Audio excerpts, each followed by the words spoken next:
Welcome, everybody, to 52 Living Ideas. We're going through The Design Way by Harold Nelson. And today we're going to be talking about craft of material. If you'd like to share what you got from the chapter, go ahead and type exclamation mark.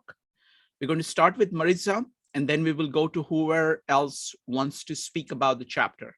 At some point, we'll probably just before the breakout rooms, we will get to the presentation by Cheng. So we'll start with Maritza, followed by Charlie. Maritza. Right. So this chapter it's interesting because it almost seems like it's a duh chapter, but I believe that the emphasis is required. So the most important thing that we're being told here is that if we never take the step past the process, you don't actually have a design.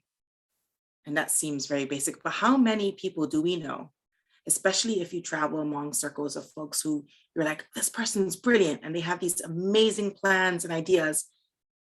And then 2 years later, they have two different amazing plans and ideas.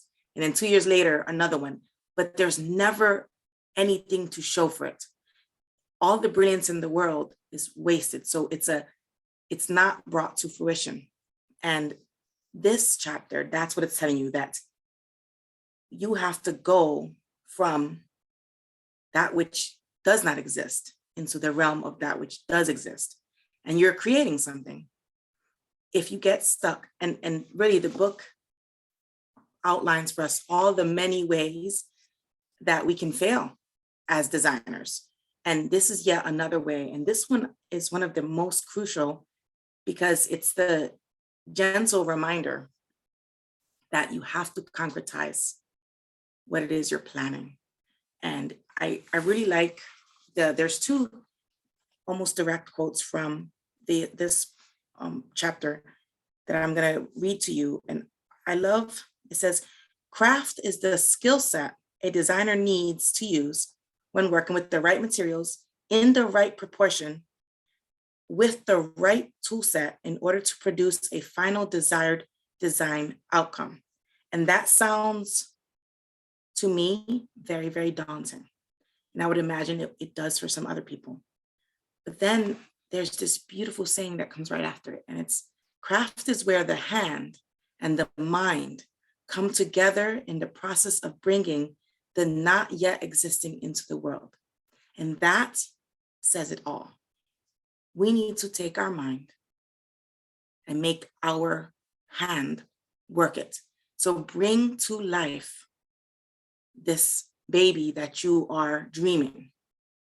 We're designing it. And the thing is, do it with intention, because something else that's clearly stated in this chapter is that the possibility exists that it'll get away from you.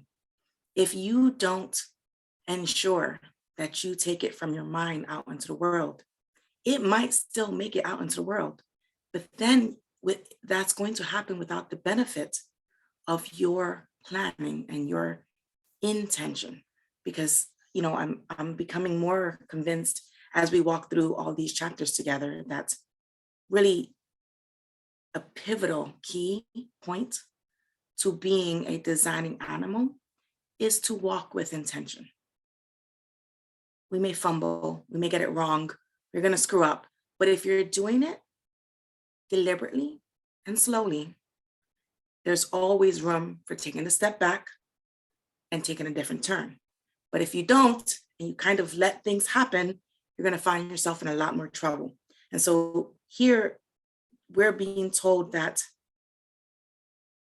the practical aspects of the doing is necessary, and it's almost obviously necessary, but you owe it to yourself as a good designer to make sure that you remember that a desired outcome is a product. And it doesn't have to be, and a beautiful thing about this chapter is it reminds you that it doesn't have to be a literal product.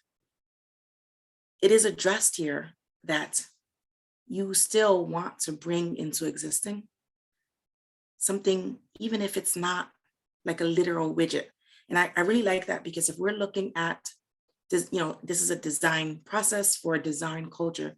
If you're looking at it as how you are designing your own life, you have the room and the space to determine what it is that the concretization of your design process will look like. So it doesn't have to be a literal widget. It can be something else that you envisioned and you brought it forward. And I really, it's interesting because it's it's deceptively simple, but a vital thing. Something else that we're told here. So that's the craft side, right? The craft is your skill set and you're bringing into existence. And then let's not forget the materials. The materials are the physical things and tools we're using to put things together. And what I love here is that we're told that materials are not passive and they speak back to you. Isn't that very whimsical? I was like, this is not a whimsical book, but that's a very whimsical statement.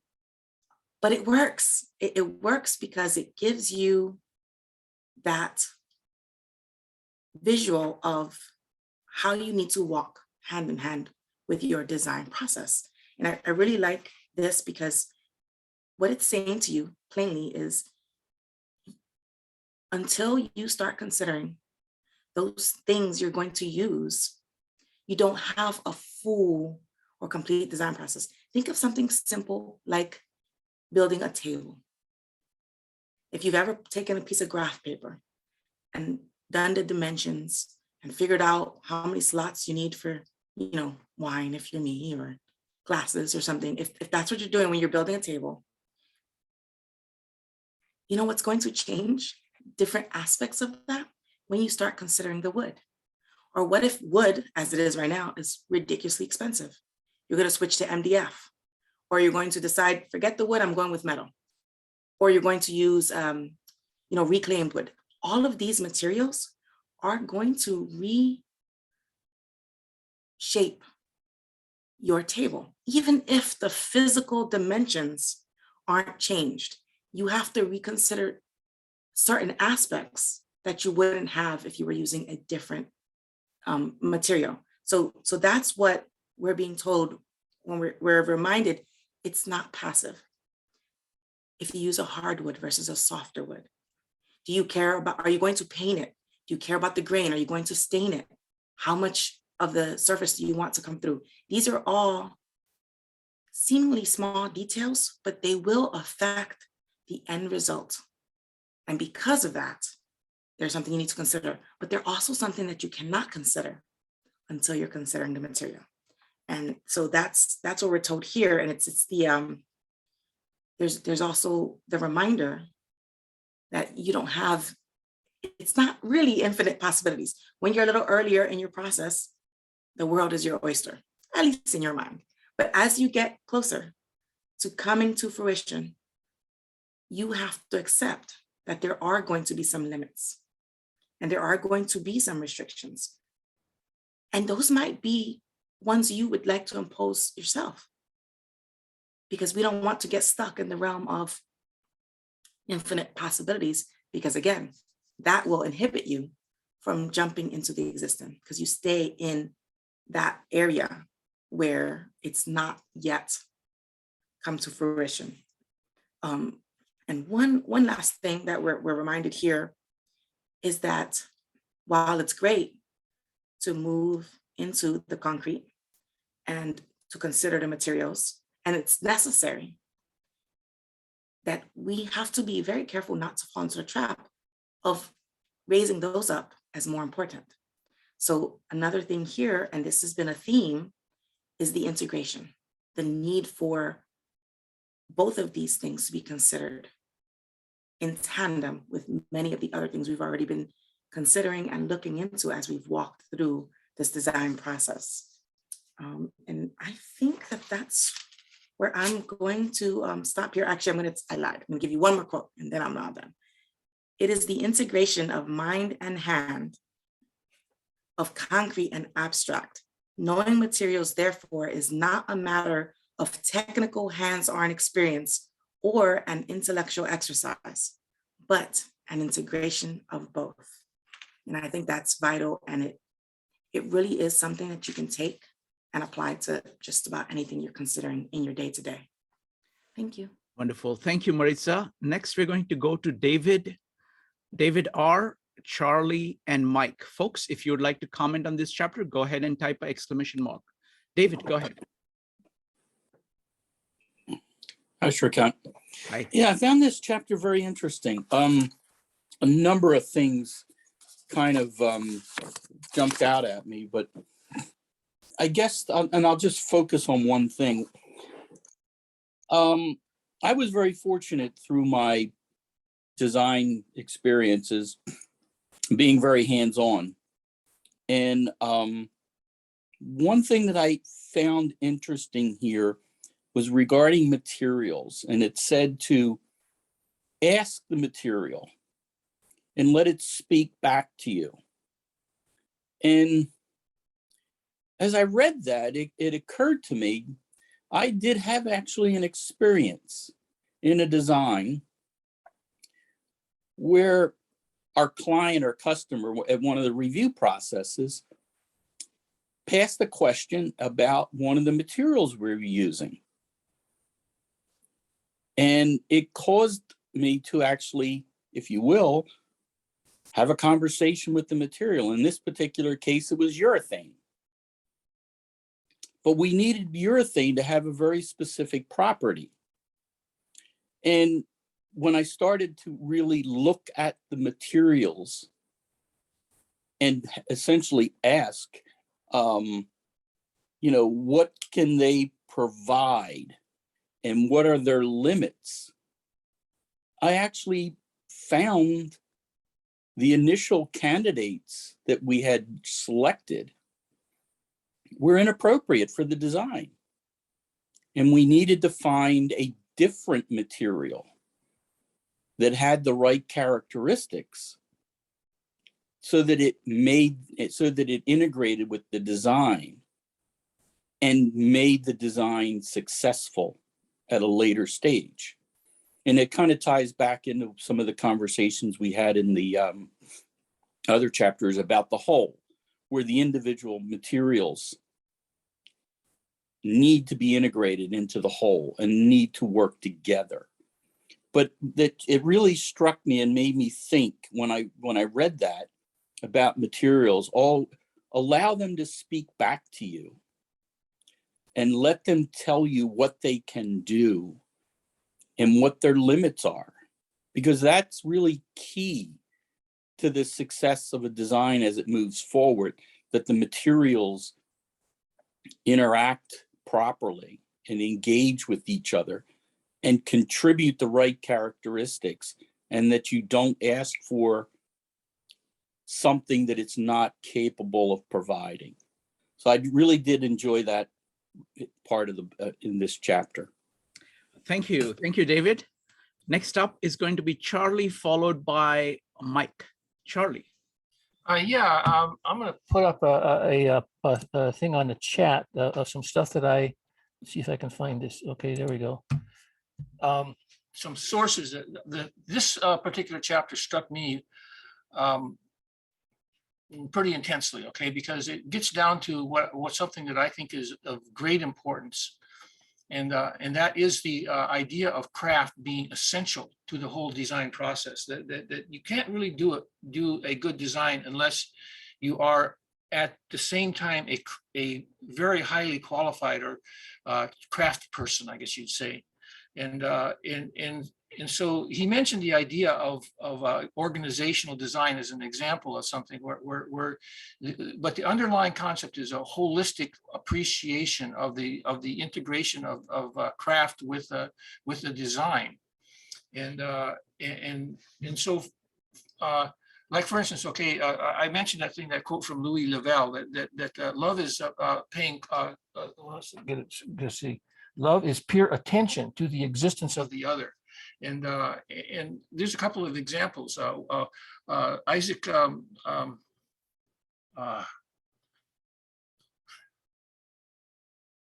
the violinist. Itzhak Perlman. Here we go. Itzhak, I got stuck on the word Isaac. Itzhak Perlman was giving a master class on playing the violin. And he mentioned this specifically, that when you play the violin, you have a conversation with the instrument, because the instrument wants to do what it wants to do.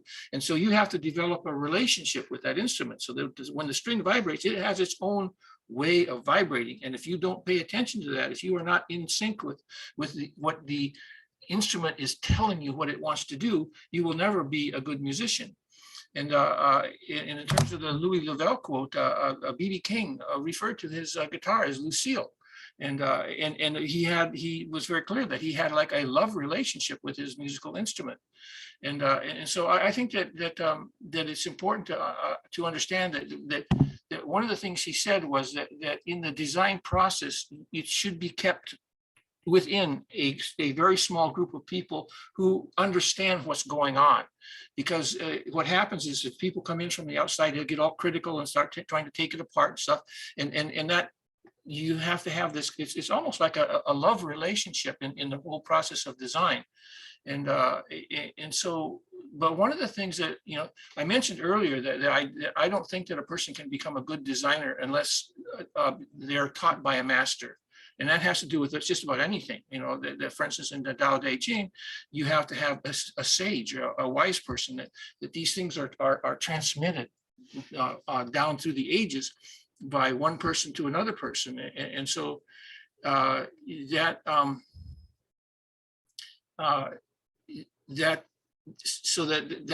being able to live in the world in a let's just say a good way, okay, is the objective of a lot of spiritual teachings.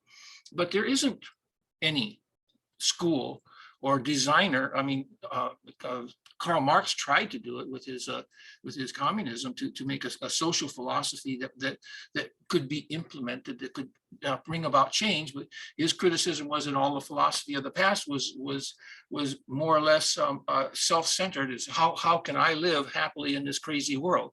But in terms of being able to come up with a design for a society like a government, I mean, there was, the design of the American Constitution was an example of a design that is very important. But one of the things that he mentioned in that chapter that I think is really important, and that is that the design is not just a slice of time. It takes place over time. And sometimes the design lasts way beyond the actual ultimate particular, so that there is a design concept that exists there. And so one of the things that I've been fascinated by is that evolution itself, the biological life itself, okay, is a designer. Okay, is not passive. The idea of random mutations of DNA is just false. It's not true. Okay, that life is actually designing itself. It's engaged in a whole process of design, and so it seems natural to me that, and a lot of people think this way too, that one of the places where you get some of the best design ideas is by looking at nature. And what are the basic design principles that nature has been using to come up with more evolved systems or life forms, so that, if you're going to have a metaphor, a source metaphor for developing a craft, it seems like that's a good place to start to think about. But the whole process of craft is, it's extremely important. Thank you, Charlie. Next up is Mike. Folks, if you'd like to comment on the chapter, what you got from it, go ahead and type ! Mike.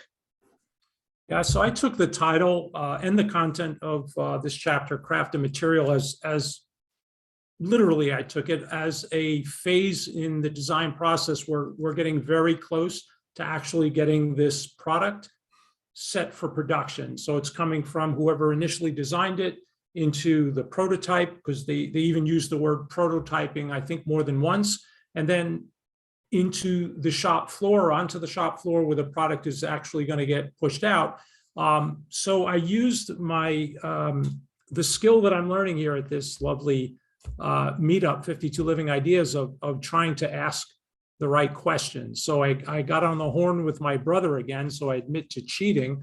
I've mentioned in the past that he works in production. He's been doing it for years. So I asked him very simply, about a prototype. And I had thought that a prototype was just the final sample before the product that you've designed is going to go out into production. He said to me, well, you got to look at it in a different way. And he used, it was pretty cool. He actually brought up, if you were designing a Tic Tac package, you want a container that holds 40 mints. And he said, when it comes time to mass produce that container, you're probably going to have an injection mold, and you're going to mass produce this thing constantly. He goes, but the first prototype might only be about quantity. You just want a package that can contain 40 mints. He said, you can pretty much make that out of anything. You just need something that can measure 40 mints. So when you get to the point of asking the material to solve the problem for you, the problem is, I don't need the best container for the mint. I just need right now in this moment something that can measure 40 mints. So that really widens the different types of materials that you can use. And then he said something, he goes, in his world, all prototypes are just proving a concept. So as the design process is taking place, you have problems that present themselves. Your prototype is just to prove out a concept. And then once you're solving these one at a time, it is time to get the final prototype, which would be the product that will be mass produced. And he said that creates a conflict, because that's when the design team meets the production specialist. And I found it fascinating. Just by asking a couple of simple questions, how much information I pulled out from him. And he said, and I said, well, what conflict? You all work for the same company. He goes, yeah, but he goes, you have to understand, engineers are coming from one world, and people who are actually doing the machining on the machine floor are from a very different world. And there's some jealousy that goes back and forth. And it got right into the whole, the humanity of it all. And I go, jealousy? He goes, well, there's different levels of education. And you have one group of people who are really highly educated and technically proficient, but yet they don't have the necessarily knowledge to machine the product, to actually understand. And sometimes as they're in the production phase, they're getting too tight with the tolerance. They're becoming too fancy, not having a good feel for what actually is going to be produced on the floor. And I just thought that was incredible. And he said, when you're prototyping and you're at that production phase, he goes, you also have to include the salespeople, because somebody is actually going to have to sell this product. So once everybody gets involved, then the conversations, it's more like a triangle. There's designers coming in, there's people on the machine floor, and the people that are ultimately going to sell this product. And I just sat back and I said, wow, that was a pretty nice answer from a simple question.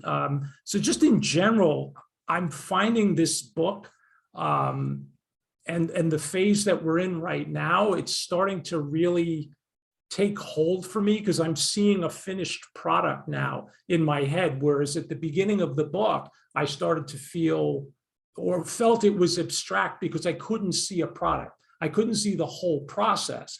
But having these conversations with all of you, and then the last couple of weeks with my brother, I'm starting to visualize these things, not only the finished product, but the interaction between the different phases of the people. So it was a real treat this week. Wow. Thank you, Mike. Next up is Marco, and then Jen. Marco.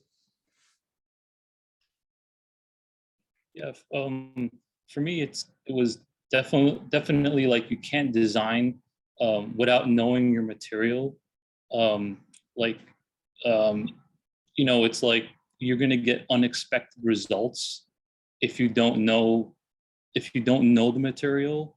And it's like in the book, when they said being a connoisseur of the material, like a connoisseur of wine.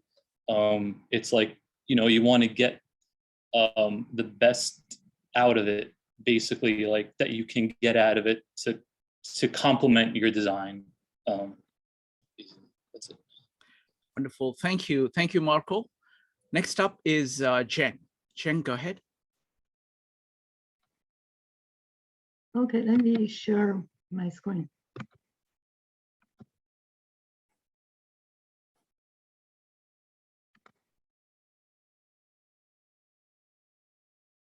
Okay. It's good. Yeah, so yeah, this week is chapter 10, craft and material. I think this chapter compared, somehow it seems this spiral Shirkan truth works pretty well. It seems we start is very hard start. So then we feel it's actually getting easier. At least I feel that way. So this chapter I think is not a struggle. Maybe it's more direct as the concept become more reality. So you mentioned design is often dominated by creativity. You know, because we design is about imagine something new possibility. And that's the most glamorous trick we're thinking about design. But then when the design concept manifests in the world, we must rely on craft to concretize or materialize things to make it in the real world. So innovation, they compare the word in innovation to creativity, which is interesting.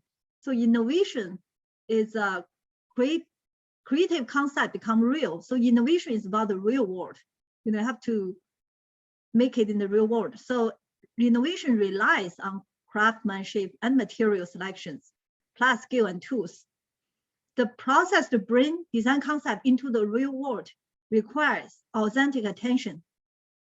So this chapter mostly talking about craft and materials. So craft is brain burst to design, the skill set designer use when working with the right material, the right proportion with the right tool set in order to produce final desired design outcome. So the craft is how you use material, put them together, basically. Craft involves the conceptual phase of design process, but not limited to just concretizing phase of design. So basically the craft meets through the whole project, which I found is quite interesting because I noticed when I was working for another firm, there's one architect, he used to work for Jim Cutler, who designed Bill Gates' house. So he's a very famous architect. So when he's doing his drafting, he trained his drafter, you know, all the text have to be aligned, all the drawing have to be aligned. It's like it may not even be necessary, but it just, I think it's kind of this kind of, even during the conceptual, even the presentation of the drawing, the craftsmanship they requires is actually shows the care they mentioned later. You know, I think the important is when you care about things, you want it to be present in an orderly way, make it very nice. And they show the attitude is actually, it's quite important actually. So craft where the hand meet the mind, so come together. So this is, I think, and earlier we talk about how the mind and hand separate in a lot of other discipline, but in design it's kind of integrated and actually at the craft where that happens. And I think that also shows the problems today we have. We actually lost craftsmanship in many fields. Like in the past, architecture, you know, the building, when they're building a building, they have the fan cabinetry and rough cabinetry. So that I think the fan cabinetry mostly lost today. So I was experienced, I remodeled my house. I have this place, I want to build this building shelf. It took me 2 years, 1 year at least, to find somebody even to build a shelf. Like, I understand why every American build their own shelves, because you can't find the people who can actually do any custom work. It's almost impossible. You know, you either buy something out of the Home Depot, install it, or you have to do yourself. So it's just like this fan cabinetry, I think, is lost. Even the roof truss. Now we use all the roof is roof truss. They used to be counter, they just use wood, put into any shape of the roof. Now it's all manufactured. I think the industrialization actually create the separation of the design and production, and that create the loss of the craftsmanship. So craft requires caretaking, require authentic engage in the design process. Then they talk about craft and material. Craft is a process characterized by carefulness, quality excellence and aesthetics. Again, only when close, careful attention is paid to the process and the materializing design. I think also Charlie mentioned, when you love something, you care about it. I think the carefulness really come from love. That's why in the past we have all this craftsmanship, And I remember my favorite actor, Daniel Day-Lewis, and he ended up quit acting and become somebody making shoes in Italy. So I think a lot of people, they're like drawn to this kind of hand making things because they lost that kind of connection, missing that part of the life. What I mentioned earlier is lots of craftsmanship is industrialization. Carefulness give one's full attention to the work at hand. So I think when you do something, you give full attention to it. That's actually have meditation effect. So I found that a lot in my own work. When I do design and make all these models, it's just so fascinating. I forgot everything else. It's so much fun. So the final production of design should not be separate from its conceptual designing. So the two aspects of production is material design and craft. So this is key point of when you produce things. So both aspects need to be found on carefulness. Carefulness, a concerned attention and caretaking. So I think this really requires a deep love of what you do, and you can really concentrate. You're being one with the material working with. That's very critical. So the close connection and interdependence between the thinking and doing. So, and also I personally found when we feel happy, actually is our mind, body, and spirit all integrated. I feel very happy when I ski because that's why people love sports. It's addictive because when you're doing something, especially you cannot think about something else because you will fall right away. So you have to concentrate on what you're doing. So when you actually, your mind and your body, everything integrate, you feel very happy. And the same thing as the craftsmanship, when you're doing things, your mind, your body, everything come together and you're concentrating on the work. It's really holistic process and give people such a great satisfaction. Innovation required experience, a sense of limit and feeling of material reality. Then they give example how Apple was managed producing a product through as a leading of industry because of such innovation, because they focus on the craft. And I was recently read a book about everything about design or something. They mentioned it's interesting. We don't notice good design. We usually notice more the bad design because good design usually make your phone so comfortable. You don't even notice it. But when it's bad, everything makes you so stumble. The same thing as Apple phone. I have Apple phone, I use it. I tried other phones before, but the reason I like Apple phone because I never noticed anything. So it's so smooth, you don't need to bother about it. And so the innovation, sequential and episodic. So it's different from creativity. So that means it's actually crafting and production of design, the manner, the order. So basically talk about the later phase of design, how the design becomes reality. And when you're in reality, there's some sequential is so important, like building a house, you have to, that's rely a lot on experience. So when you produce new artifact, you have to choose the right material, knowledge of the nature of material and form, and also the application order, how you do things, the temporal order of the process, arrow of time. So this is all, when we do practice, very important part of the work, So like it's when you're in the idea phase, it's much more flexible, fluid. But when you're in the reality, it's actually requires a lot of accuracy, and it's you cannot undo like you on the computer. It's much more demanding, I think, in many ways. So I put some examples here. This is by Kundik, actually in Seattle, is architect. He actually fascinated by the craftsmanship. I think his father is a machinist or furniture making, can't remember. So in all his design, he always have this kind of like mechanic, like the wheel you can turn the wheel to open this big sliding door. So it's quite interesting. And this picture is by the Herzog.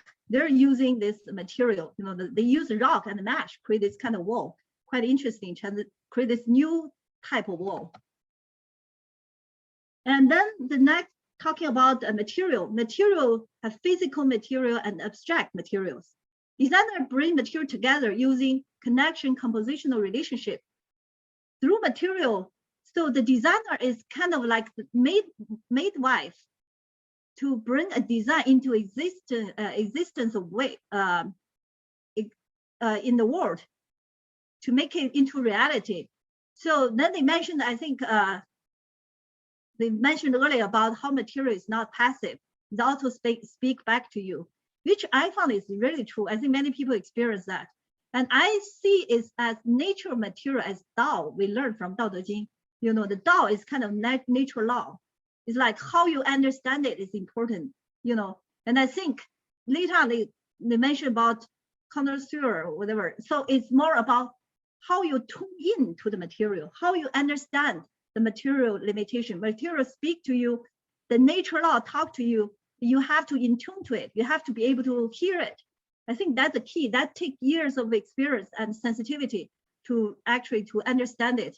Understand the material's limitation and restriction. At the same time, the limitation also create new possibilities. So carefulness is very essential.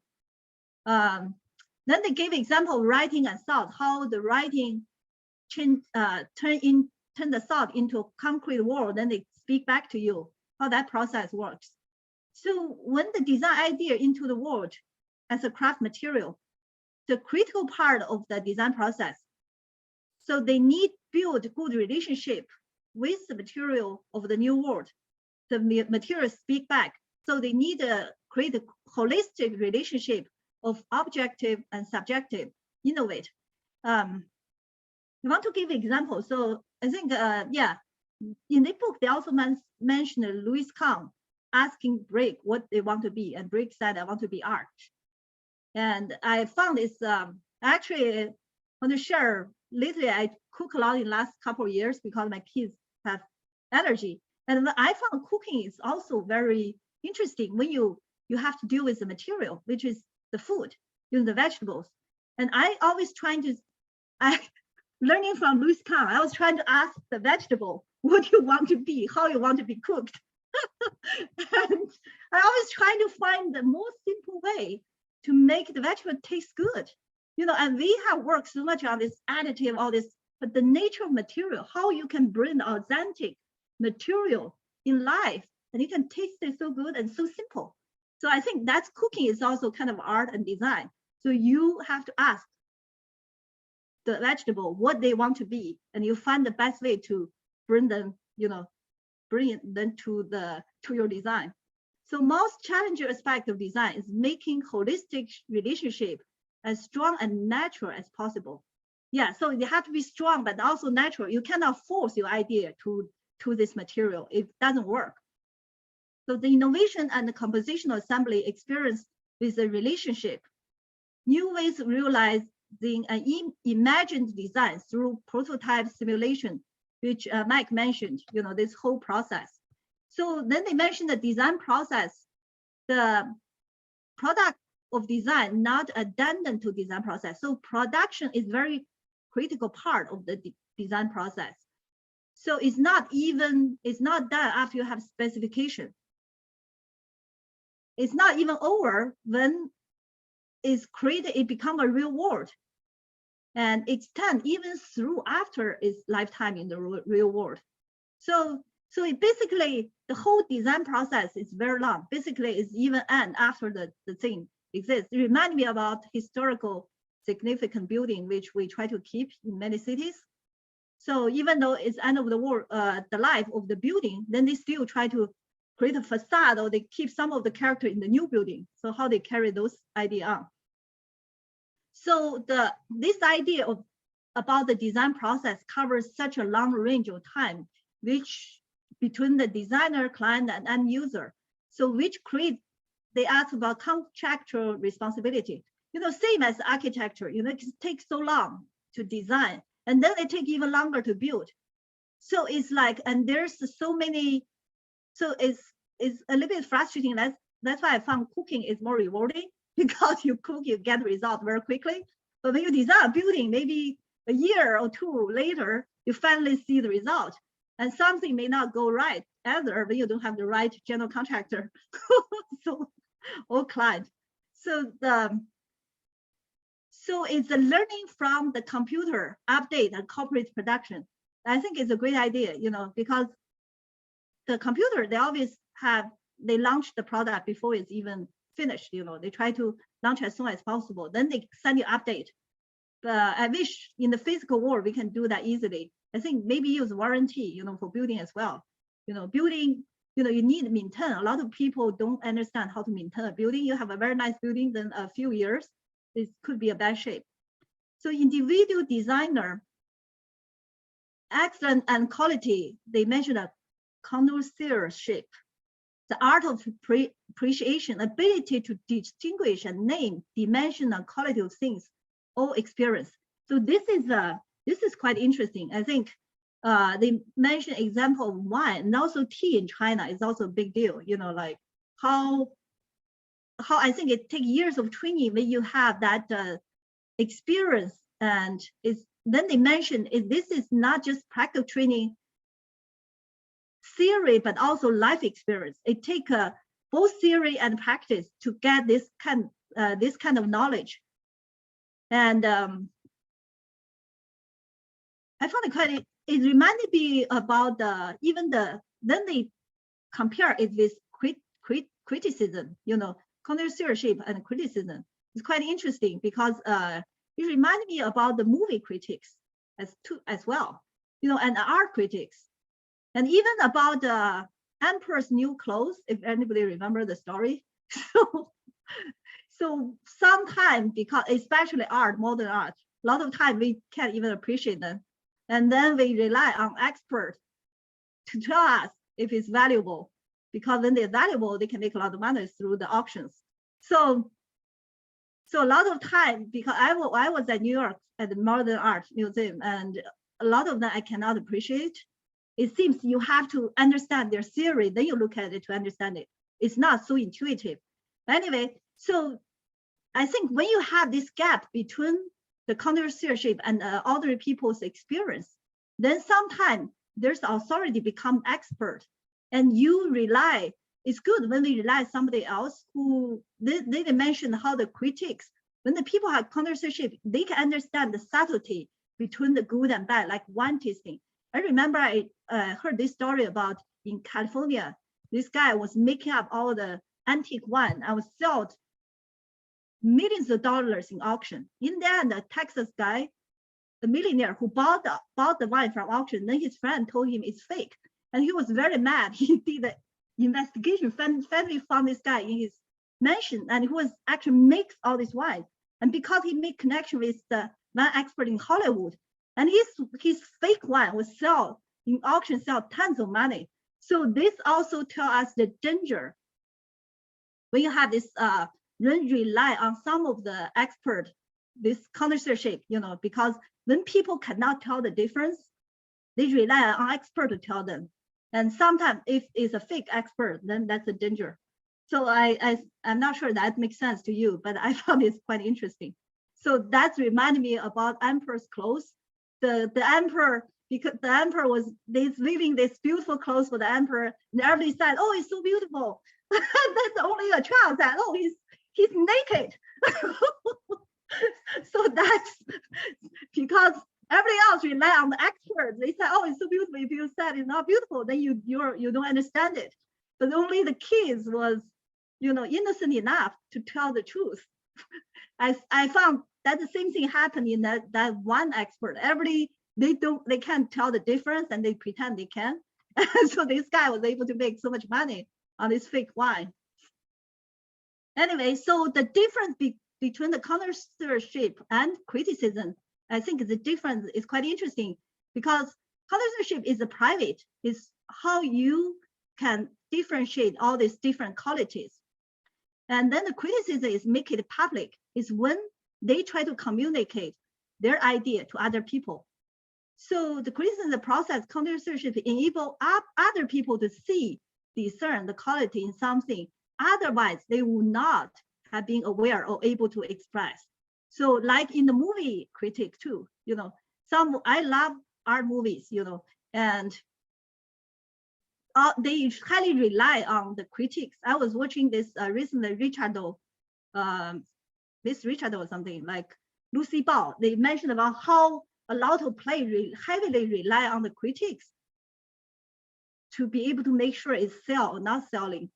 So that's an example of this, and so because most people cannot tell the difference, then the expert tell them, then they may be able to see it more clearly. Same as artists, we rely on artists. Artists can experience the emotion or observe the world much more sensitive than us. So through their eyes, we can see the world much more vividly. I think it's the same thing. They have the connoisseurship of the art. So I want to throw this as a quick example. So I was working on a building lately, it's pretty interesting, unique building. And as my structural engineer said, oh, it's so ugly. And I was looking at it, oh my God, it's so fascinating. So I think that's the difference between the taste. This building was built a long time ago, but if you look at the shape, this whole thing is triangular and there's a water view. Then they have this roof angled to take advantage of water view. And we try to do addition. So I try to create this addition to echo with that roof form. And we can put a master bath here with windows. And then the master bedroom, you can have window to see the water. So I just want to give examples. So how the, when you get training, you can appreciate so many things. Like I mentioned about the concrete I showed earlier, Tadoando's concrete. It says so beautiful. Then my son said, oh, it's so ugly and cold. So I think that's most of architect trained architect, they appreciate concrete somehow, and a lot of other people don't. So that's, I found it quite interesting how our appreciation about things is so different as we get different training, appreciation. The production process responsibility of crafting design to several different design teams, general contractor and subs, for example, is a handoff process. So this mentioned about how from idea to reality is such a complicated process, because usually it's not the same people do it. It's not like cooking. You can do it, you can design, do it right away. But if for a building, you need general contractor, subcontractor, all these other people involved. So the complex design process, design is careful by people with complex contradiction needs, wants, skills, and value. That's as Mike mentioned earlier. So there's all this conflict of interest during the whole process. Everybody have a big ego during the design process or design become reality process. So how to work as a good team together, have the same goal, I think is very critical. Then it mentioned the designer must choose and handle the proper material and maintain the proper level of mastery over his tool and skill set in order to transform the design into real one. And I think actually besides that, it's very important to have the right team members to work together to make the design into reality. Because I think material just part of it. More important is how the team work in the same vision to make it happen. Even though like contractors concern is about cost, designer concern about the quality, there's always conflict during this whole process. So how people can work together, align their purposes, I think is very critical to make a good design happen with reasonable cost and timeline. So production is transitional phase. So under production phase, transfer ownership from design team to the client. So design team is responsible to the design till this point, till we give this to the client, then become client's responsibility. But there's also residual accountability, like the building after built, year or two, they usually have warranty from the contractor, to make sure. And we also have liability insurance, make sure, if anything goes wrong, somebody can cover it. So then they remind me about a lot of product used to never broke. Like for example, like vacuum or dishwasher, whatever. But now they seem to embed a time bomb. So every time the warranty expires, it's broke. So I found it's quite interesting. And the whole reason I actually learned is because that's how they make money. If you make something in the past, they don't need to be broke. So you never buy new things. But now everything broke in a year after warranty, then you have to change the things.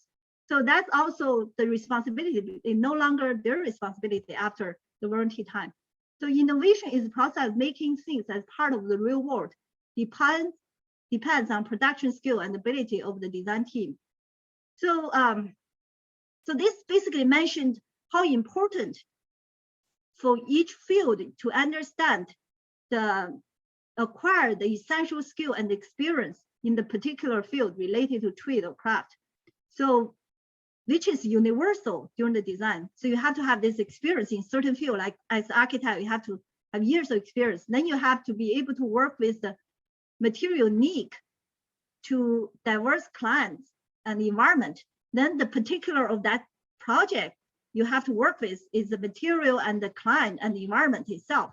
So this talk about how design work both universal, you need a universal skill and also deal with particular situation. The competent designer devote time and attention to develop a deep understanding of material and craft skill on top of imagination, judgment, communication, and composition.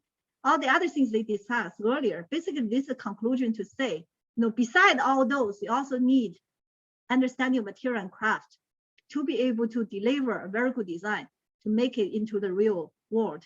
So material redefine design's potential and limitation, influence the design process. So no understanding of design is complete without appreciation of material and craftsmanship and their place in the design. So basically this conclusion to emphasize how important the material and craftsmanship is. So hopefully it's helpful. Thank you. Thank you very much, Zhang. All right, next up is Robert. Robert, go ahead. I wanted to present an example which incorporates a lot of what has been said so far. In 1994, we dedicated a visitor center at Mono Lake on the eastern slope of the Sierras. And while I was getting involved with Meetup, I got a message from the Mono Lake Committee, which is a group of local citizens that have fought the battle to sustain the Mono Lake and keep it from being siphoned over the hill to Los Angeles. And they said they had a problem and wanted to know if I could help them, that it involved the visitor center. So what happened was, adjacent to the visitor center, which is monitored and operated by the Forest Service, was a state-owned area that had been a former dump site.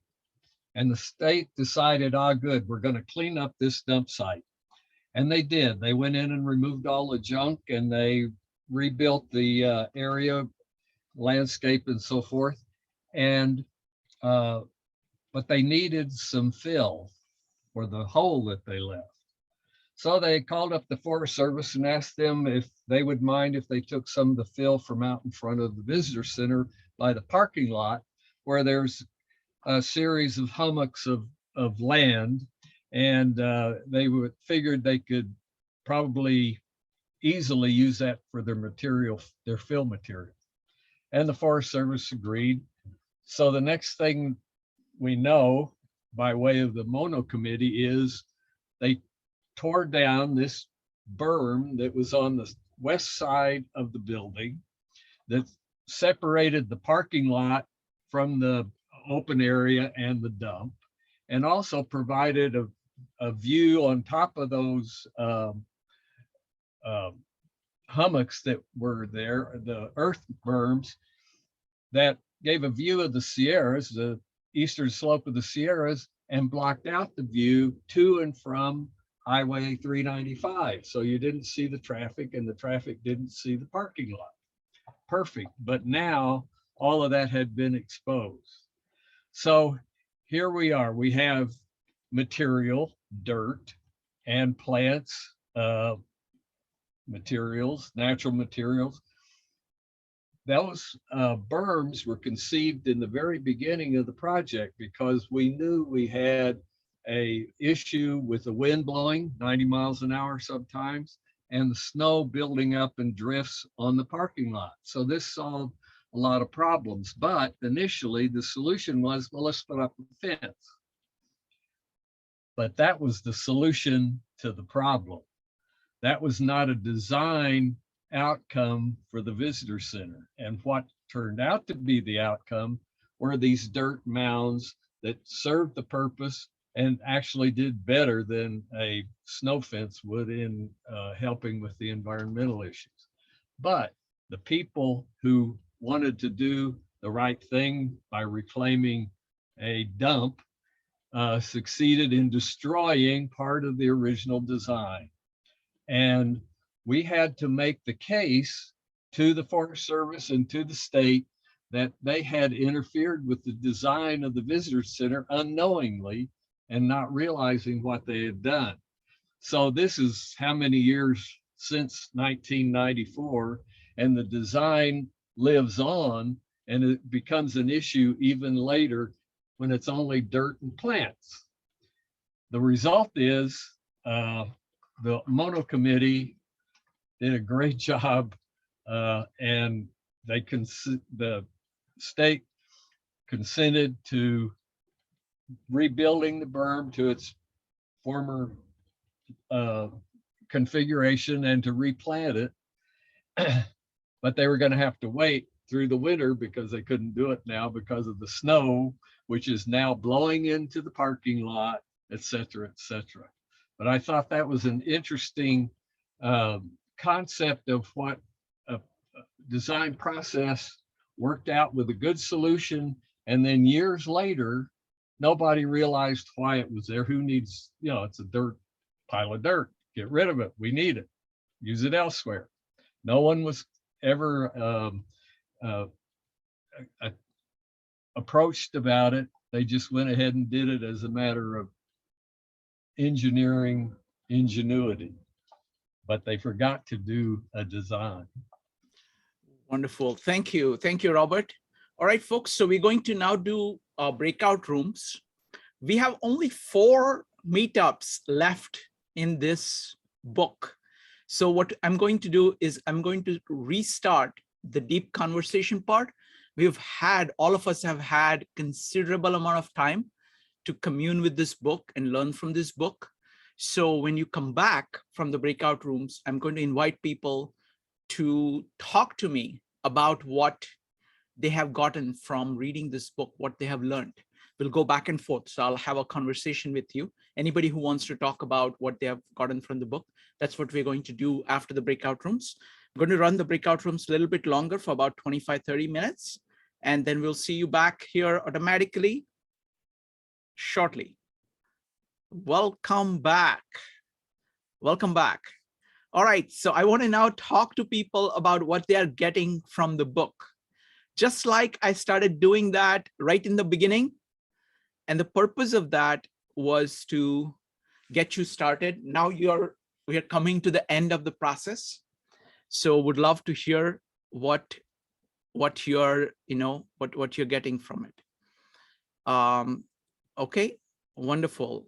You can go ahead and type an exclamation mark if you'd like to talk to me about what you're getting from this book. And I will have a kind of a back and forth, and we will go from there. Right? Who wants to go first? Go ahead and type exclamation mark if you'd like to talk about what you're getting from the book. Maritza. I will break the seal. Yes. So in this book, for me, what I'm getting the most is the idea of walking with purpose. I'm seeing that in so many things, and I really, really do like the call for just going forward and everything we touch, designing it, and it's a reminder, and it also puts a glaring spotlight on how many things in our lives today we allow to just haphazardly happen, or we allow or community allows to just haphazardly happen. And so in reading this book, it just brings to light the need for thinking that's everything you're doing. I mean, I love the concept of everything we touch is touching us and vice versa. I think that's just a beautiful thought. And it really does align very well with other things we've been studying and considering. And it's, I think let me comment. I mean, let's go a little bit back and forth. So I like this point about intentionality of saying, because most people, most of the time are habitual.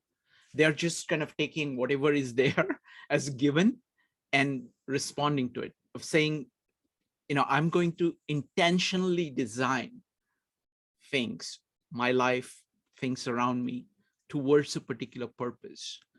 That's huge. Yeah, please go on. Right. And I think that's, I mean, I agree that is huge. And it's one of those things where you're like, well, why did that never occur to me? That's kind of common sense. But you know, they say the problem with common sense is that it's not very common at all. And I find that applies here, where some of these concepts seem difficult in that they're so simple, because it's a matter of, if we're moving forward with intention, this is the natural progression of things. There's going to be iteration after iteration. You know, you must assume that there's going to be changes. If we hold too tightly to something, you don't have the ability to change and restructure, and that's going to affect the end result. And these are all, I almost want to say, basic concepts, but they're not. They get lost in all the noise that we deal with on our day-to-day. And the you know, another very impactful thing here that we're learning through the reading of this book is that a failure to address something in an iteration, once it's become obvious that one must do so, it can be given the moniker of evil. And that's kind of impactful to me as well. The idea that if you are picking up the mantle of a designer, if you are going to move forward in your life with intention, to turn a blind eye on something that has presented itself to you as incorrect or inaccurate, equates to almost performing an act of evil in your own life. I mean, that's huge. And it's something that does make one go sit down and ponder life a little bit more. But I like it. I like this. It's the self-accountability that we're being asked to provide here in the design way. It's, I mean, and it's, you know, the small piece of the book that we forget, the second part of the title, intentional change in an unpredictable world. I mean, yes, those statements, they require consideration. We live in an unpredictable world, but because of all the technology and creature comforts by which those of us in first world countries find ourselves, it's so easy to forget that. There's this false sense of order and predictability that allows us to float without much intention at all. And this book is a call to kind of get you out of that, and even just to force you to consider even small things. I forget who said it, but somebody came on a couple of weeks ago here and mentioned they didn't realize how much television they watched, and that they were kind of floating about with television. And now, because they wanted to be more attentive about how they structured their time, they were carefully guarding what they watched and when. And even that small thing, you're moving forward with intention, because now you're designing the way that your time is allocated. And just think if we can get more people to do even something that small. That's for the improvement of each person. And that's going to improve the community, because if you have a community that shifts from being a community where most people spend their time floating, maybe watching television, to now they're going to watch certain things that to them have value, or they're going to switch to reading or to interacting with people whom they hold dear, it creates a difference in the community, because now what they're bringing is different, because they're a little bit more alert, because there's less floating. And that appeals to me again, because I have long held the belief that the way to creating a strong community is through creating strong individuals. And this book says, yes, you can do it. Just start chipping away little by little with intent. And that's what I'm getting out of this. Wonderful. Thank you. Thank you, Maritza. Zheng, I am glad that you're ready to talk, because I wanted to ask you, it's been amazing, all the presentations you've been doing. What has been the experience of doing these presentations? Go ahead. Yeah, actually, I really appreciate the opportunity to do this, because it's really forced me to read very carefully each week. Like on Friday, I was like, oh, I have to start reading the book. And on Sunday, I was, oh no, I haven't finished it. Especially at the beginning, I was like, oh no, I have to use Monday to finish my PPT. But it's a challenge that also it's helped me to learn so much more, because I found this book, they cover so much knowledge, like from history, from the philosophy, when they talk about one idea, they always find the root, like the word, very complicated, hard to pronounce the word, and their roots in Latin or whatever. Is then they have all this philosophy, history about how this thing come together. It's quite amazing. I really enjoy it. I learned so much about the whole range of design, history, and the process, understand so much deeply. So it's a great, I think. I want to ask, go ahead. So I was thinking to propose, do another book. Okay, let me, everything about design. let me ask you, because we are a big fan of, I'm a big fan of writing in these meetups. And if you look at presentation, it's a particular kind of writing. And I personally have found presentations to be the best kind of writing, because what it does is that it forces you to be very concise, and you're converting that presentation, which is written material, as a takeoff point for you to speak to other people, to communicate to other people, not in a sequential way, but in a parallel way, all the diagrams, etc., that you use. So this presentation as a way of capturing all your thoughts and of communicating all your thoughts, it's an incredible medium. What do you think with kind of experience of doing this over and over again, chapter after chapter? Part of it is that you learn more. Part of it is that, in the breakout rooms, you're talking to other people. I certainly find that your presentations do a fantastic job of doing like a refresher, quick refresher of the chapter. So what, do you have anything to say more about the presentation itself? What does the presentation do for you? When you're designing the presentation, what is happening in your mind? Yeah, I'm trying to basically put down the key point I understand, like how this all thing connected on this book. Sometimes some part I don't quite understand, I just ignore it because I don't want to talk something I don't know. So it's getting easier at the end, because before there are a lot of things I don't fully understand. I just skip that part. So it's my understanding about when I read through the book, how I understand the book.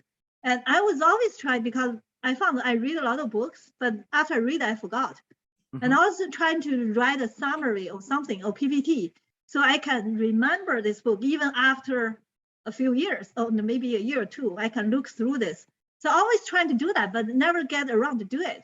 So actually this forced me to do it. And I found it's pretty helpful, I think it's a good to have this notes in the future to go through Wonderful. it. Note to everybody, if you want to do presentations on any topic we're studying, you're always welcome to do that. You get your value, the value you get from the book will remain for years and years, as Jeng is telling us. All right. So you're always welcome to do that.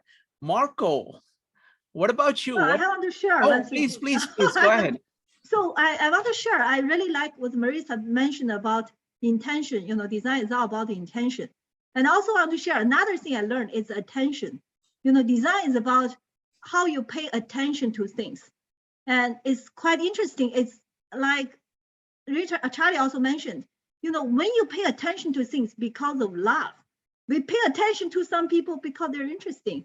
If you love someone, we will pay attention to it. If love the things we do, we will pay attention to it. So I found the reason there's so many careless people because they're not doing things they love. I always imagine an ideal society is everybody do the things they love, then that's not even a problem. Then they always pay attention to what they do. They always do their best. They fully immerse. Then we will live in such a beautiful society, and everybody get fulfilled through the whole process. So I think intention and attention is the key, the love of what you do. Then you can really devote your time, your energy into the things, and you will get better. And you get the flow stage of what you do, and you enjoy this whole process. It's just so beautiful. I think I really wish we can everybody become that stage in life, then we become ideal society. Beautifully put. I want to connect two other points to it. One is the issue of responsibility. That if you really love something, you take responsibility for it. It's like everything about it is yours. You want to make sure it is as good as possible. Anything that goes wrong, you're concerned about it. You're kind of immediately focused. The other part of it is knowledge. You are very curious about it. You want to focus on it. So you discover more things about it all the time. So your mind is fully engaged in it. The other thing is there are social benefits of it. Like if you see somebody actually love what they do, it's kind of contagious.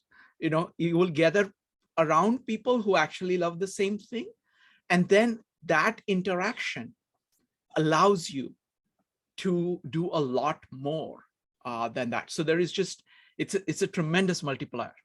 Thank you. Anything else, Jeng? That's it. Thank you. Thank you, Jeng. Marco, what are you getting from the book?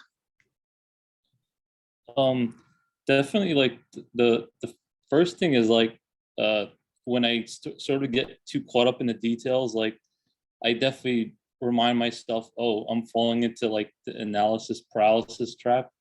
So that's like one thing. And like also like the importance of seeing things in a whole, and seeing all the parts, and sort of and yeah, definitely like leading with intention. Like I find myself when I'm sort of like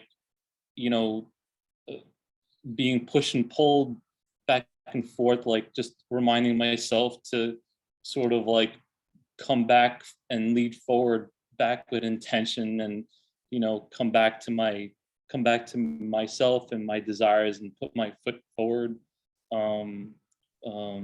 And also like in the breakout room, Evanique told it a pretty good, she explained like about her work where a lot of the aspects of the book she sort of used in her work, and I think I'm gonna try to use that as well, like sort of like how seeing more aspects of my life in as parts of the pieces that fit in my design, in my life design, basically. So that's it. Wonderful. Thank you, Marco. Anybody else? Charlie, what about you? Charlie, followed by Mike, and then we'll go to Abraham. Charlie. Yeah, I wanted to bring up something I talked about a couple of weeks ago with that John Cleese talk about creativity, and he mentioned in particular architects. You know, they did this study about you know, I won't go into all the technical details about the study of the design structure, the design of the study, but basically what they found out was that the most creative architects were the ones who set aside an hour or so to just play. Okay, to have fun, you know, and to be like a little child. And this is ancient wisdom, by the way. Okay, it's like in Christianity, it says that if you want to enter the kingdom of heaven, you must become as a little child. And then a little bit later in the book of Luke, it says, oh, by the way, you know, the kingdom of heaven lies within, or sometimes among, like in the sense of a community. And also in Zen Buddhism, they talk about beginner's mind. And so the thing that Gina was talking about an ideal society, this is like ancient wisdom. If we could all become like little children, and we could play and have fun, but also as you say, Shrikant, point out that we have to be responsible for our behavior. You know, can't be just, you know, childish, but childlike, and so that. But this is you know, this is not, you know, something new. It's like pretty ancient wisdom, and so. Absolutely. Yeah. I think it was the last Dao De Jing, where we're talking about the child as being the model for the Dao. You know, you're trying to be like a baby, where the natural kind of function of life is flowing through you, unimpeded by artificial forms. And the forms are being shaped, are being functionated by the function, and they are malleable. They are kind of being shaped in a flow, you know, kind of fluent way. Thank you. Next up is Mike. Mike, what are you getting from the book? So I must admit that I don't know if I am the person that Maritza talked about, but I am certainly one of them where I have wasted just too many hours of my life. And Maritza is also famous for one of my favorite lines ever here. I'm going to beat you over the head with intentionality and you're going to like it. And she's laughing, but there's a lot of wisdom in that line, because what I realized, I think just because of technology in general, just constantly clicking and clicking or watching TV and not really contemplating and working things through, that I had a very difficult time when I first started this book, because the material is a bit complex. Because I couldn't focus. I just could not focus. So one of the big takeaways, aside from the content, which has led me to have great conversations with my brother, but just on a personal growth level, I'm improving. I'm able to sit down and I'm working out pockets of what we'll call deep deliberate practice, which a lot of people talk about sports. Like if you want to get good at anything, you don't have, it's incremental, right? But you have to be able to make your practice time deliberate and purposeful. If you're clicking away on a mouse, or if you're kind of watching a TV show out of one eye and working out of something out of the other, you're not getting anything out of it. So it's sort of a byproduct for me, is that I'm beginning to think about deliberate practice again. And I have to, you know, credit the book and these meetups for that. So that's a takeaway. Wonderful. Zheng, followed by Abraham. Zheng. I just want to say what Charlie mentioned, because give example. In Pike Place Market in Seattle, there's a place very famous, the people throwing fish. You know, there one people throw the other one, then it become a scene, and the people doing it have so much fun. They really enjoy it. And it's the same thing. I think I read the book mentioned about the people be creative, they have to be playful. You cannot take things too seriously if you want to be creative. That's why I see the artists, they all look fun and playful, because when you're too serious, you just think about responsibility, you're so restricted. Then you're not really free like a kid, you know. And I want to echo that. I think the book mentioned about to be creative, you have to be childish like in some way, like playful, you know, just don't, and even in design, you know, like if you have everything very rigid, then you have something change a little bit, then it's more fun, it's more interesting. Somehow it speaks to human humanity in some way. So people really enjoy it more. Wonderful. Abraham, are you reading the book? What are your thoughts about design? I have to confess, I don't have book. Okay. I didn't know my schedule allowed this Monday evening. So today is my third time. So I'm considering ordering book, the Amazon ebook sooner. Yeah. But I've watched some of the videos by Harold Nelson, YouTube videos, the author, and also especially Zhang's input was amazing. So some of the ideas I got only, and also other folks here, is that yeah, a few of them actually. There are very concrete one, and medium concrete one, and less concrete one. But I wanted to like what my heart follows it. And just a list is list, okay? Very concrete one is the question was I wanted to become UX designer in Boulder, Colorado, actually several years ago. I studied a little bit. So the what are the similarities and differences when we consider physical product or versus online product? Nowadays, especially, let's say the social media or video game or website. So what does material mean there? Because people's experience of online world is different. So how can we apply and manage that? It's kind of new frontier. So a lot of money is there. So not to be manipulated. Like for example, Facebook famous for that. So how can we need to study actually. So that was my very concrete question. Medium question was, if life is material, what does that mean to craft life? So I think that's the wisdom. Yeah. So I want to talk about that a little bit. The least concrete one was Adam and humanities afterward.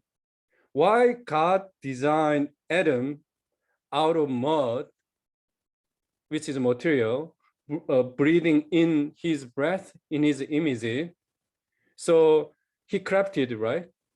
He crafted Adam or humanities. So it's a little related to the previous topic. I didn't know how to gauge it. So I'm just laying out. So Wonderful. those are my thoughts. Wonderful.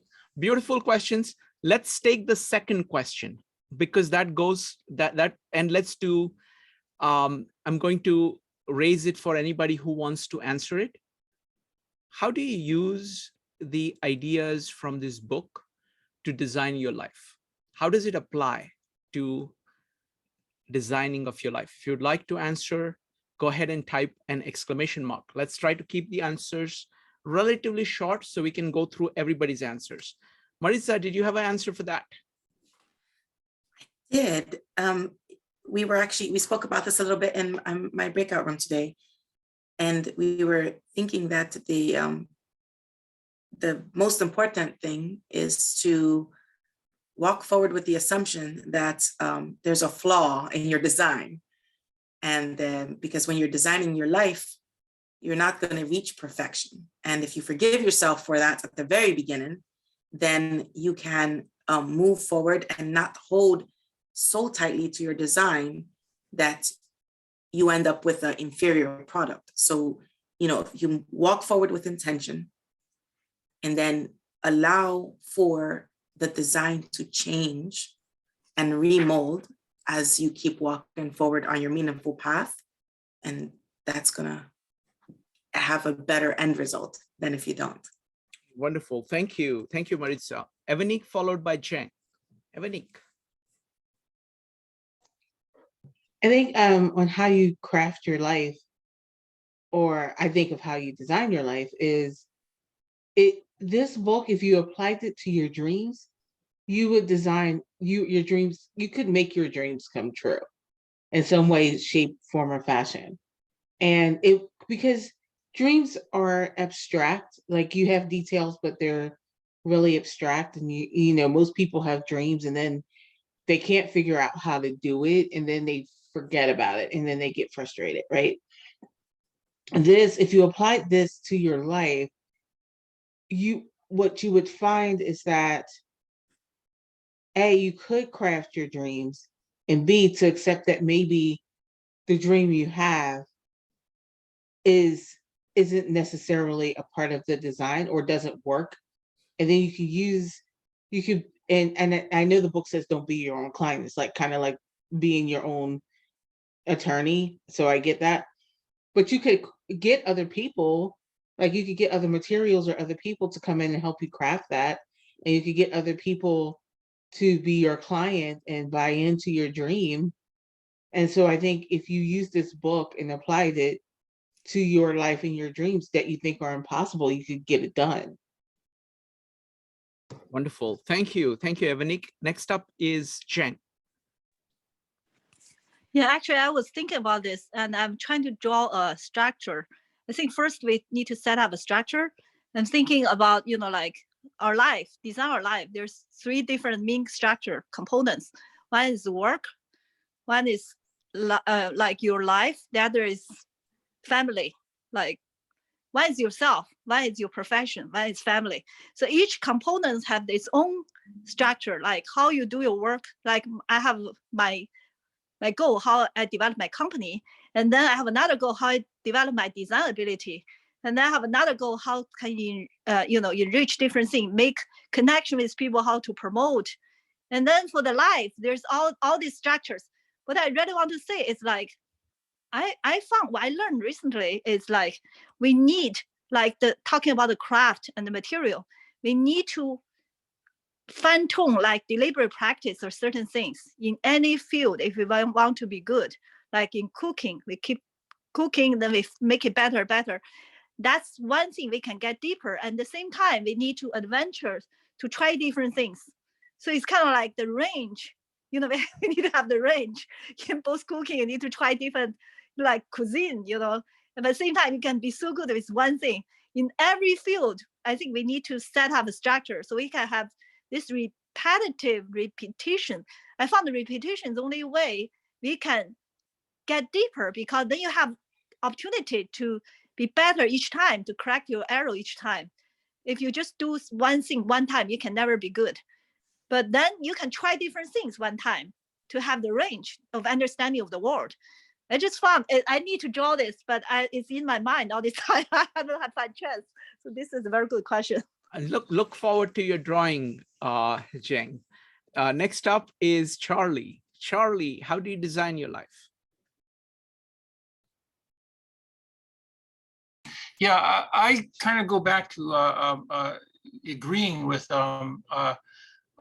what I think it was Maritza said, that it's not a good idea to be your own client. And so it's when it comes to making your life better, there's things that go on. What was the name of the defense secretary under George Bush in the invasion of Iraq? He made a statement there. There's the things you know that you don't know, and then there's the things that you don't know that you don't know.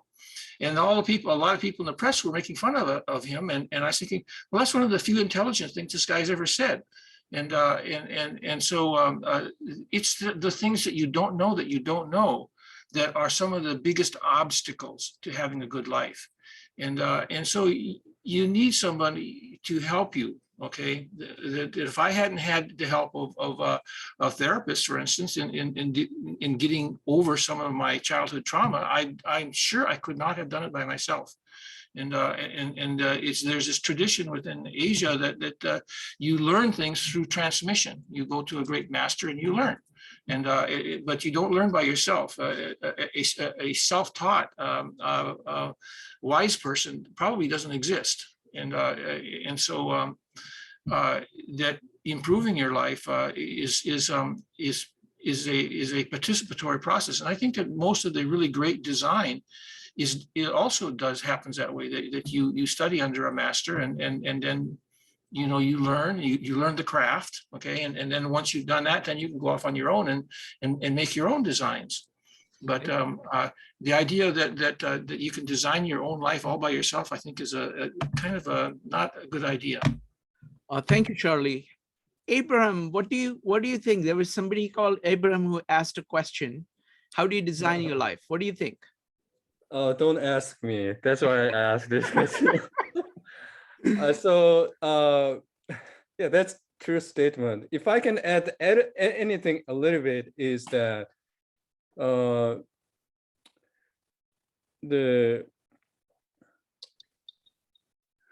I am about to cry, but I will not. No, I'm kidding. So I've been interested in Stoicism lately a little bit, and there are four pillars, so-called, of Stoicism: wisdom, temperance, justice, and courage. So wisdom is overarching virtue there. So that's why it stick to my mind. So I agree with what Charlie said a lot, actually, because there is a book, The First Man, interestingly, by Albert Camus. It's about his father died. He was very young or no memory. So he tried to trace back his father's footnote. The thing is, he didn't have father, so he had to create his own father. The journey was so difficult.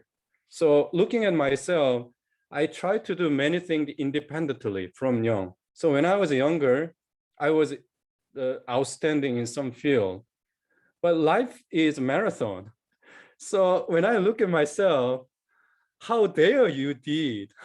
What did you? I had no idea about life. So now that makes me really humble and open, and it helped me to grow to restore my heart like a child. Yeah. So like wisdom tradition, I pay more attention, whether it's Stoicism or Proverbs in the Bible, or this is a wisdom tradition, really. Yes. Yeah, I appreciate that. Yeah. Excellent. Thank I you. didn't cry. Yeah, I didn't cry. I'm impressed. Thank you. Next up is Jen. Yeah, I have to chime in because I agree. If you study under master, it's much easier route to be successful, to be another master. But there's other options as well. If you study Tado Ando, he never studied under master. Miss Van der Rohe is, there's a lot of people study under master. It's much easier. I understand, it's better way to do it because they already figure everything out. You build tower on top of the tower. But there are other options as well. And I myself is kind of self-taught, going in the jungle way. So I never have mentor in my life. But I figure out, I believe I have this analogy in life, there's hierarchy in life. I told my kids too. I said, since he asked me why he needs to go to good college, I said, because you will be surrounded with smart people. You learn from them and also make network. I said, if you go to a not good college, then you don't have all this resource. But there's different way in life. Some people, they make connections, they go an easier way. There are lots of people competition with each other. But there's also road less traveled. There's other ways you figure out by yourself. I believe that can also be successful. You may learn in a harder way to be successful, but that's an option too, like Tado Ando. So I want to say that. Another thing I'm thinking about design relationship, like we have to make friends, 3 different type of friends. One type of friends who's similar as us, similar level, we can have fun together, we understand each other. Another group of friends who is not as good as us, we can mentor them by teaching them to get better. Another group of friends who are better advanced than us, we can learn from them. I think that's how we design a relationship example. Wonderful. Thank you. Thank you, Jeng. Next up is Maritza, followed by Laura. Maritza. I want to push back softly and gently a little bit on the concept of not being your own client, and that the only way to learn is through a master. I don't necessarily disagree that these are great thoughts, but I think that it's dangerous to think they're the only way. I am like Jen, a lot of things I've done, I'm self-taught. And so I don't know, or I think it's too limiting to think that if one cannot find a master or an expert in a subject, that it's not a subject for us. I think that there's no harm in venturing about. Also, maybe the phrase or the term master is too limiting because, you know, I know somebody who has a 5th grade education, but some of the things that this person can build will make you weep with their beauty. If I mean, it's not somebody who considers themselves an expert or a master. They've never studied under anyone. They have no degrees. It's not what they do for work even. But if they decide they want to build a chair, it's one of the most beautiful chairs you're going to see. So I think it's this idea of being open. And if we look in the world, there are places for learning to be found everywhere. And while yes, there is respect that should be given to a master, let's not forget that we walk upon the shoulders of our ancestors. So those people can also teach you. There's a lot to be learned from looking at what our ancestors did.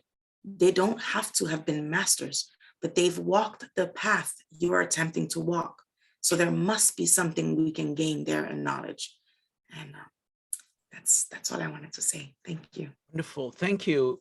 Thank you, Maritza. Next up is going to be Laura, followed by Charlie. Laura, how do you design your life? Again.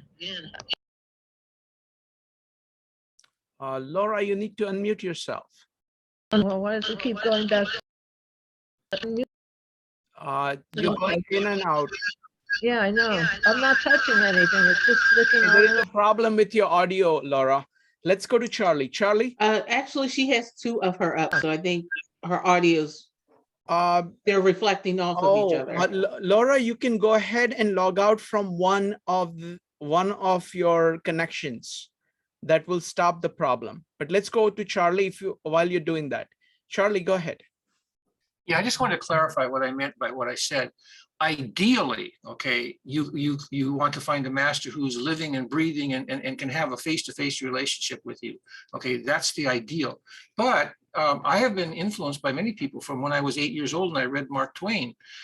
He had an immense influence on me. And there's been others, you know, like I studied Sri Aurobindo for a few years, and the whole idea is kind of like developing kind of like a love relationship, but it's also kind of a sense of, you know, that there's the master knows more than you do, you know, so it's also kind of a sense of humility and a willingness to listen carefully, and so that it isn't absolutely necessary. I mean, you can learn from your pet, okay, and you can learn from anything, you know, if you have an openness and a willingness to do it, but there are some people that are so far advanced that having a relationship with people like that, like the Tao Te Ching is an example. You know, there's many places where you can find masters that aren't alive and breathing, you know, that can be of immense help.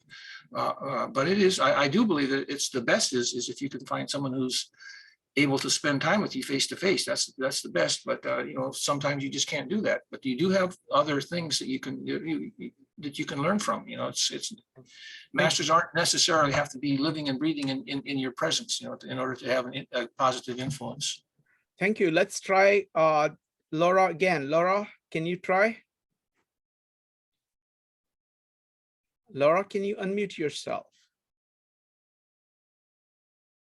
Okay, I have a very odd way of learning. I am very curious about things. And firstly, I know many people who learn on their own.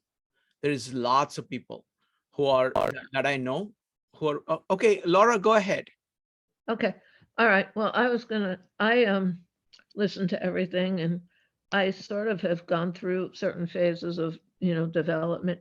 And there's a part of me that said, you know, I think I know what I want to do, and I think I can build it myself. I don't need to think about, you know, I've got all this information in me. I have all these ideas. I've seen these people design various things. But from the point of view of my educational models, I think I really have to see how they work. You know, can kids learn using this model, and is it of value to them? So I don't have a lot of the issues that people are talking about, but I think you don't really need an expert, I don't think, because I think it's such a personal thing to develop, yourself. And the kind of model you need is really something very personal and may not exist in the form of a model that's out there. You may have to really twist something to make it fit you.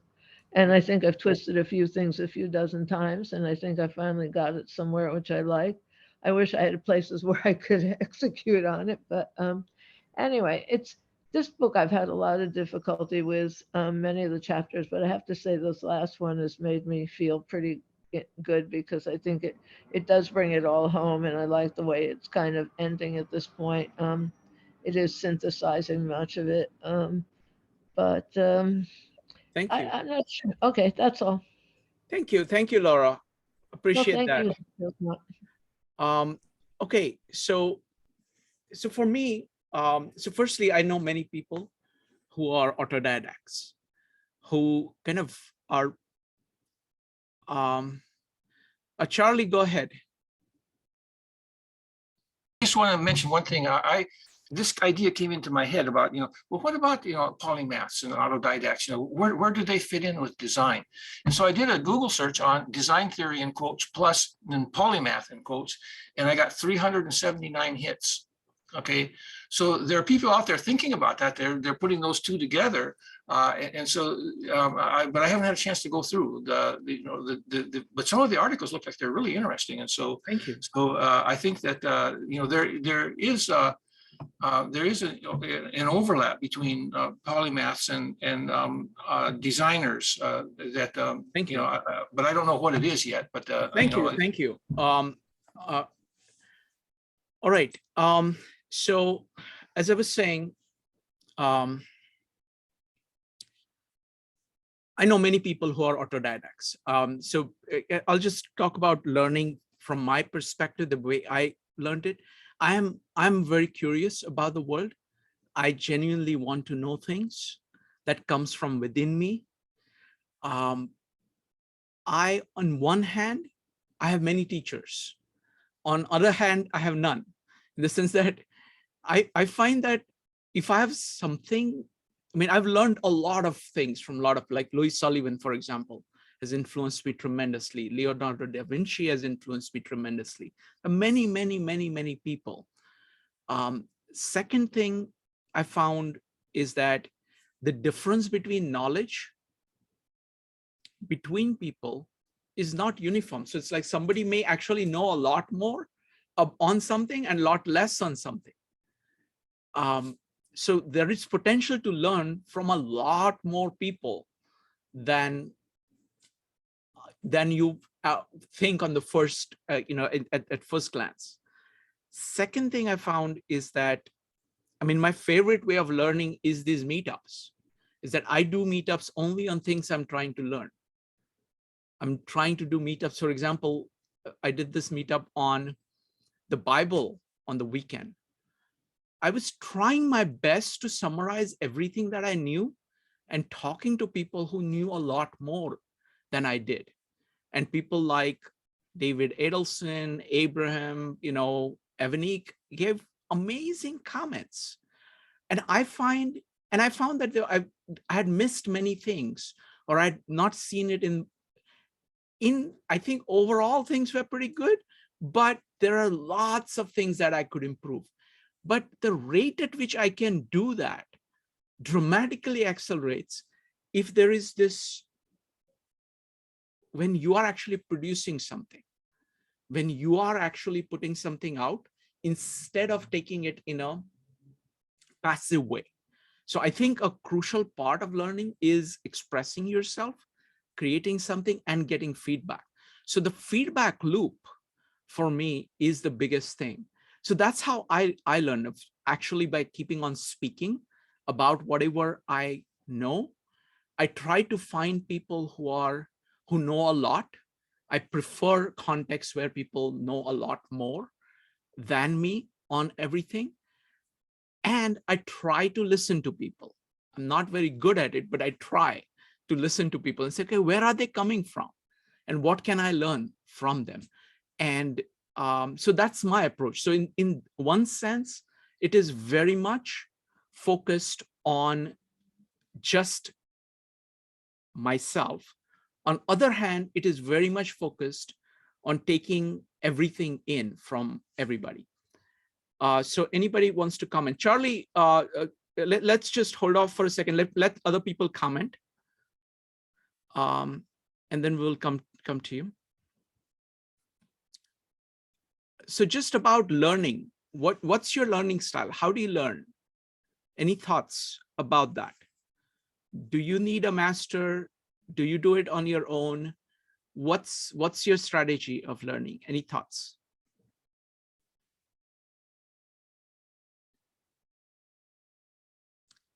Abraham. Yeah, I think this is from my father, especially the cognitive things from young age that I was good at. I mean, school things. But as I get older, life events, life experiences, that's not sufficient. I in literature, I needed wisdom. So how I try to gain wisdom, I actually, personally, I have to be frank, right? So I read Psalms a lot. Psalms 40% is lamentation. It's basically crying songs. But I don't know why I read Psalms on a daily basis. It helped me a lot just to focus and to keep on keeping on. Second thing is when I woke up, I'm mostly talking about how to navigate daily life because I have life experiences. I know how to drive. I know how to say hi. Most things are fine, but there is a subtleties and also my temperance, right? So how can I navigate? What I found is that when something small voice in me says no, I need to stop still. I don't have to make a decision. And similarly, it's a small voice. When I woke up, I try to, we call it lucid dreaming period. I don't know the term. It's not sleeping. It's not awake. It's like a 10, 15 minutes. I try to extend it often. What's happening is something is moving conscious. And then sometimes things become clear, like don't go there, don't buy there, don't make that decision, something like that.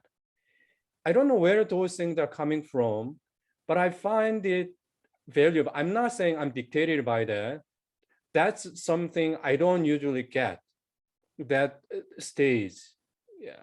Anyhow, that's how I try to navigate my life.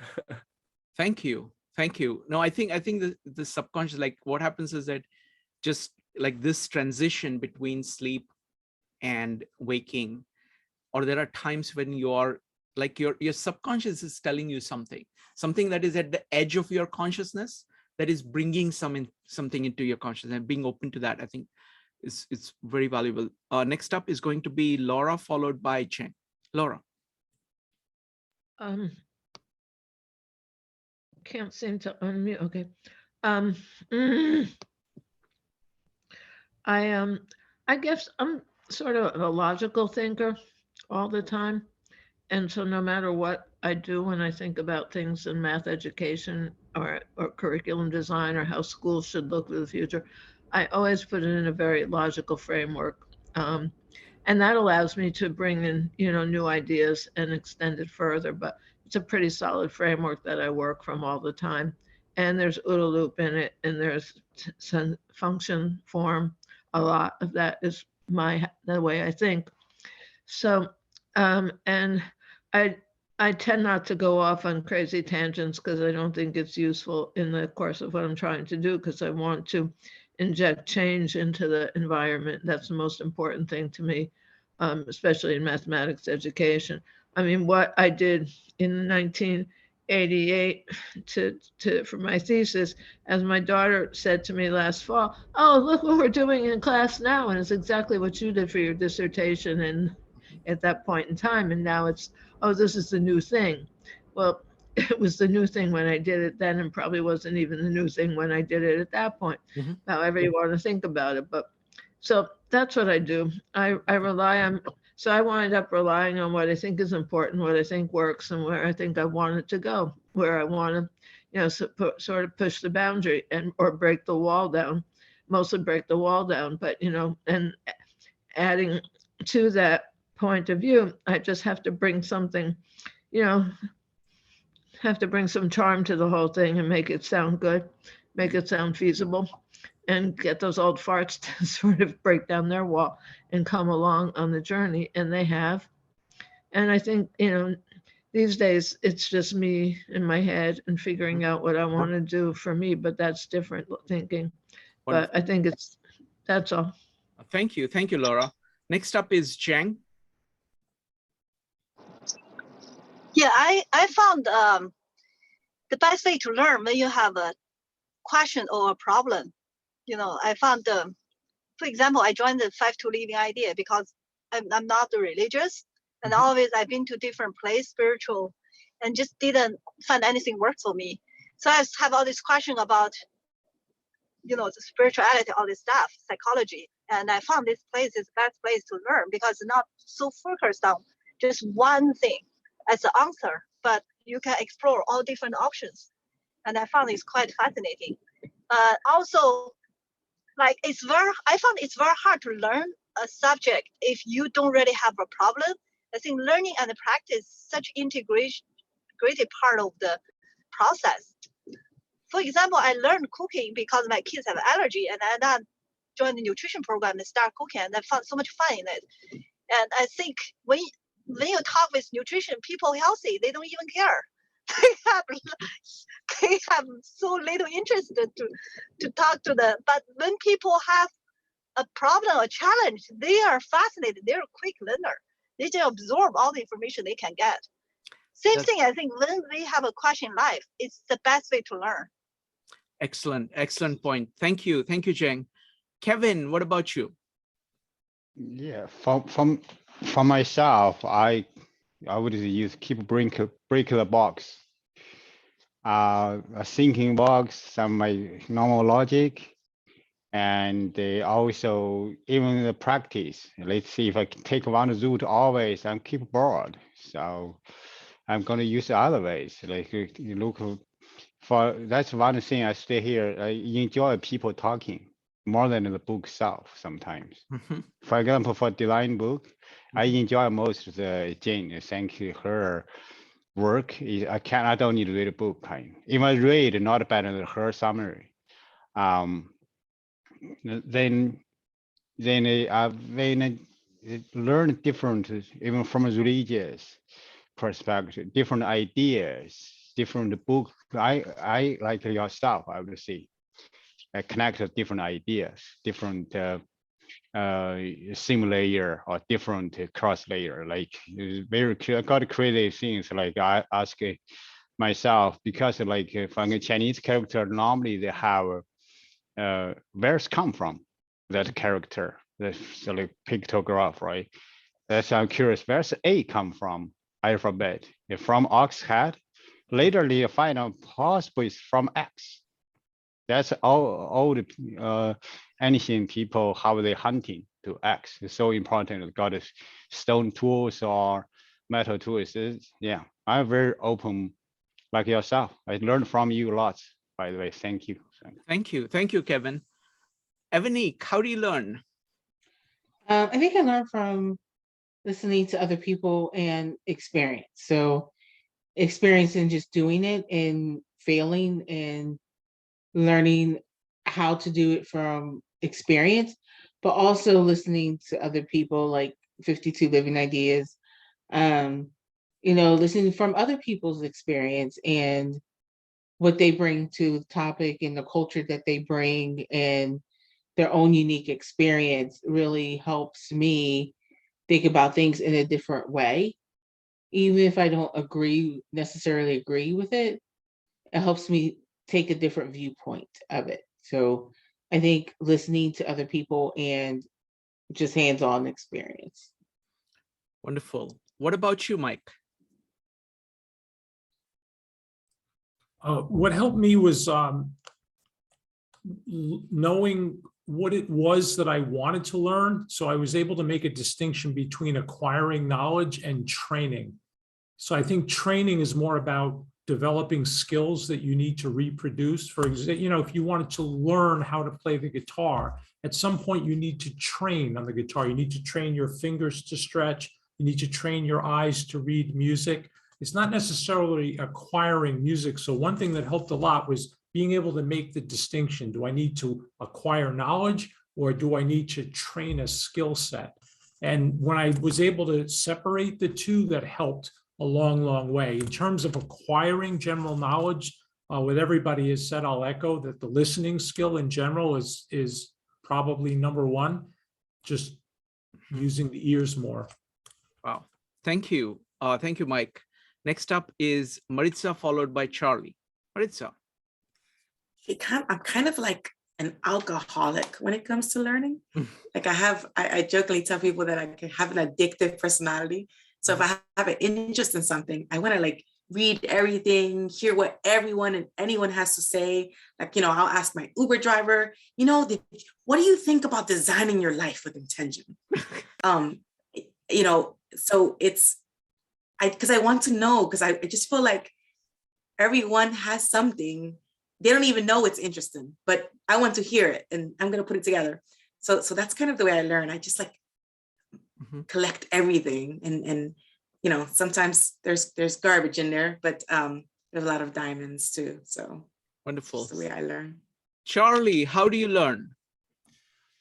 Okay, I separate the learning into intention, so there's context dependent. And if I'm in a context where there's other teachers from whom I can learn, then I want to learn from them. And keeping in harmony with the chapter that we're reading about, that if you want to go off and do things on your own, then maybe the idea would be to find areas where nobody has developed a craft. Like for instance, education. Education is notorious for being one of the most sloppily researched areas there is, and it's all a matter of fads. This and it's just really chaotic. And so there's all kinds of areas where autodidacts or polymaths could be of help, because they have this larger picture and this larger area of knowledge from which they can grow to develop something like a craft. Because there's so many areas right now, like design of government is another one that it's just it's inchoate. There's a lot of intellectual verbiage going on, but in terms of craft, that's something you can do and you can show the results. Okay, that's to me is what craft is you can actually get something done. Okay, instead of blowing a lot of hot air. But so yeah, I think that's really important. That to have respect for craft, and if there's none there, then hey, go for it and try to produce some. Thank you. All right, folks. So this was great. The next chapter on systemics is a long chapter, so I would recommend getting started on it soon. The note to Jiang, it is a long chapter, so just wanted to let you know. And it's a little bit more complex than this chapter, I think. So we'll find out. So really looking forward to it. Yes, Jiang. But it's I do want to cover it in a single meetup, because the most important thing we're going to get from it is the importance of systemics in thinking, in design. That's the biggest thing. And because everybody will come at it, will focus on different aspects of it, we will get a good overview. All right, folks. So see you folks soon. Sorry. Yes, Abraham. I just saw the Harold Nelson. I saw him on the YouTube. The author is here. Yeah. I didn't know that whole time. Wow, I'm so honored. I didn't know that. Yeah. I saw this name. I looked at the face and I looked up the Google. The same face that I saw. Okay.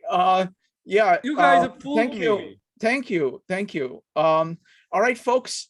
So we will be back in a week, and Harold will be joining us in the final meetup on January 31st on the way forward. I'll be interviewing him. And if you have questions, he will be answering it then. Okay, on January 31st. All right, folks. So thank you very much. We will see you soon. Bye.